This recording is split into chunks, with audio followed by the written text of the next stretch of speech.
दोस्तों, last video में आपने जाना कि पूजा की तैयारी और पूजा हमें कैसे करनी है। तो आरती कैसे करनी होती है, आरती के बाद की क्या क्या प्रक्रिया है, विधियां हैं, वो आइए जानते हैं। तो इस तरह से आपने कथा पढ़ लेनी है और उसके बाद हमें आरती की थाली तैयार करनी है। थाल में आप पुष्प बिछा दें, उसके ऊपर कपूर की आरती या फिर शुद्ध घी की भी आरती हम कर सकते हैं। तो आप आरती करने से पहले थोड़ा सा जल जरूर घुमाएं। इस तरह से करने से जैसे कि हम अग्नि का शीतलीकरण करते हैं, ये देवी देवताओं की किसी भी आरती में आपको ज़रूर करना है। अब हम आरती करेंगे, आरती के साथ घंटी की ध्वनि करनी है। तो किस देवी देवता की आरती करनी है वो भी हम जान लेते हैं। तो भगवान श्री गणेश का नाम लेते हुए आपको भगवान शिव की आरती करनी है। जिस भी प्रमुख देवी देवता का पूजन हम करते हैं उन्हीं की आरती का महत्व तो अधिक होता है। तो आप श्री गणेश का ध्यान करते हुए सिर्फ भगवान शिव की आरती करेंगे। आरती करने के बाद आधी परिक्रमा यानी खड़े खड़े आधी दूर घूमकर वापस आ जाएं और अपनी थाली को, आरती वाली थाली को सामने रखकर फिर से शीतलीकरण करेंगे। शीतलीकरण का अर्थ होता है कि अग्नि के ताप को कम करने का। और इसके बाद हम भगवान को, देवी देवताओं को आरती देंगे और प्रणाम करेंगे। स्वयं भी आरती ले लेना है। तो देखिए, कुछ आरती में डालने की प्रथा है, तो आप पुष्प डाल दें, मिष्ठान डाल दें या फिर अक्षत डाल दें, या फिर आपको दक्षिणा भी रखना होता है। तो ये हमारे पास ये जो सासू माँ का दक्षिणा है वो हम आपको वीडियो के लिए दिखाने के लिए कर रहे हैं। इस तरह से आपको दक्षिणा डालकर अब इस आरती को आप अपने पूरे परिवार के सदस्यों में दिखा सकते हो। सभी लोग इस आरती को लेकर रख सकते हैं।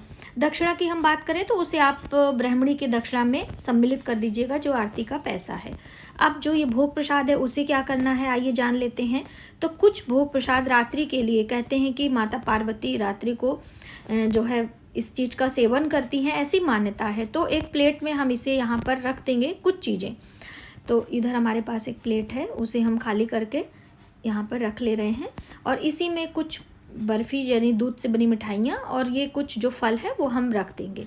बाकी फल मिठाइयाँ आप अपने परिवार में भोग प्रसाद के लिए दे सकते हैं, बांट सकते हैं। यदि आप रात्रि को तारा देखकर जल पीते हैं तो भी ये भोग प्रसाद आप स्वयं ले सकते हैं।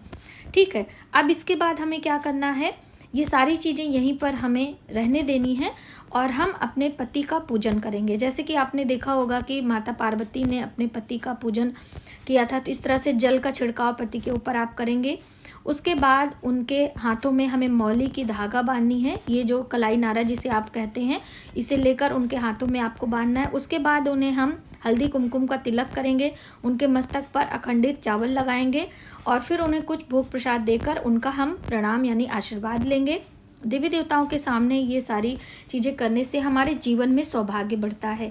और यदि आप चाहते हैं कि आपके भी जीवन में सौभाग्य हो तो आप उनके हाथों से श्रीफल ले सकते हैं। श्रीफल जो हमने सासू माँ के बायने में रखा हुआ है, ये भी आप उनको देकर अपने हाथों में ले सकते हैं। बाद में ये जो श्रीफल है तोड़कर आप स्वयं पति पत्नी इसका सेवन कर सकते हैं। तो ये तो विधि थी कि पति पूजन हमें कैसा करना है, जैसे कि लास्ट वीडियो मैंने बताया, लेकिन मैंने सोचा फिर से आपको मेंशन कर दूं। अब ये है सास का बायना, यानी सासू माँ को देने के लिए ये सारी चीज़ें हैं। आप इसमें से कुछ कम भी कर सकते हो, जैसे कि सिर्फ दक्षिणा और कुछ ये रुमाल वगैरह दे सकते हो, खाने पीने की चीज़ें दे सकते हो। सिर्फ एक जो श्रीफल है उसे भी लेकर दक्षिणा के साथ आप दे सकते हो। जैसे कि बहुत सारी बहनें कह रही थी कि हमारी सासू माँ दक्षिणा नहीं लेती हैं, ऐसी दशा में उनके नाम का दक्षिणा आप ब्राह्मणी के उसमें दे दीजिएगा और आप उन्हें सिर्फ फल मिठाइयाँ देकर भी उनका आशीर्वाद ले लीजिएगा।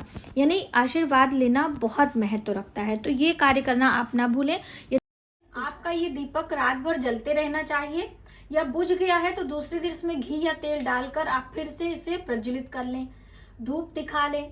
सबसे पहले माता पार्वती को हम प्रणाम करेंगे और सभी श्रृंगार की चीजें यहाँ पहले से हैं, तो बस आपको क्या करना है, माता पार्वती को स्नान का भाव करना है यहाँ पे और शिव जी का भी। और हम फिर से माता पार्वती जी को इस तरह से जगाएंगे और घंटी की ध्वनि करेंगे। अब हम पंचोपचार विधि से पूजा करेंगे, यानी कि हम जल, अक्षत, पुष्प चढ़ाएंगे और फिर हल्दी कुमकुम का तिलक करेंगे।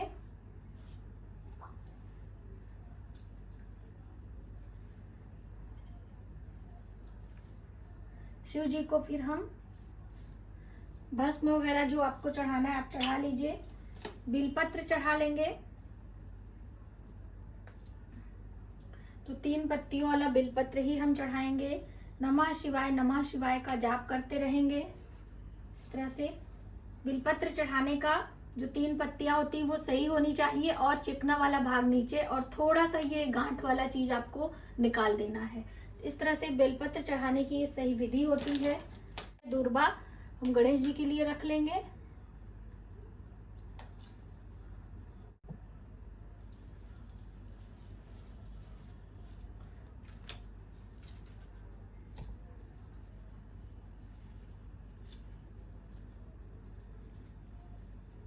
इस तरह से हम पुष्प चढ़ा देंगे। यदि आपके पास पान है तो आप फिर से तांबूल वगैरह चढ़ा दीजिए, थोड़ी से दक्षिणा वगैरह जो भी है आप चढ़ा देंगे, लेकिन भोग लगाने के बाद। तो भोग लगाने के लिए जैसे मैंने आपको बताया था कुछ चीजें आप बचा लीजिए। तो ये केले का भोग लगा दें, कुछ मिठाइयाँ जो पेड़े हैं आपको यहाँ रख देना है और हम थोड़े से आचमनी कर देंगे। ठीक है,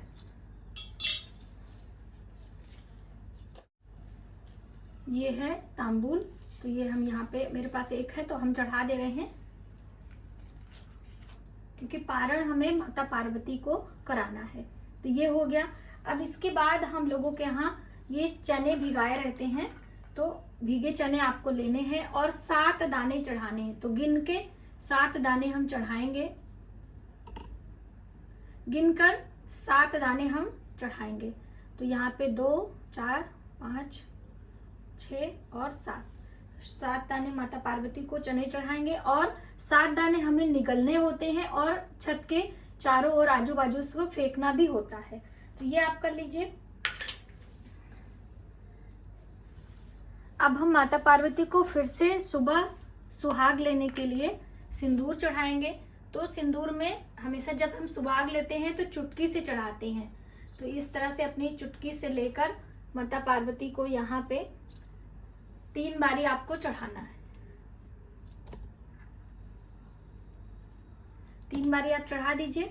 उसके बाद आप यहाँ पर करके और इस तरह से चुटकी से ही सिंदूर लेकर अपने मांग में आप सजा लीजिए। आप अपने आंचल में भी ले सकती हैं। इस तरह से आंचल में लेने से क्या होता है कि घर के जितने लोग होते हैं उनके लिए आप ये, जैसे जो घर से बाहर हैं बहन बेटियां या पूजा में असमर्थ हैं, पीरियड से हो गई हैं, तो आप इसे बांध कर रख लीजिए और जब हम उन्हें सुहाग इसी आंचल से दे देंगे। ये घर की जो बड़ी बूढ़ी होती हैं वो ऐसा करती हैं। यदि आप अकेले हैं तो आप अपने मांग में डायरेक्टली लगा भी सकती हैं। अब देखिए हम लोगों के यहाँ रिवाज है चीर लेने का। तो चीर आप कैसे लेंगी, इसीलिए मैंने एक यहाँ पे देखिए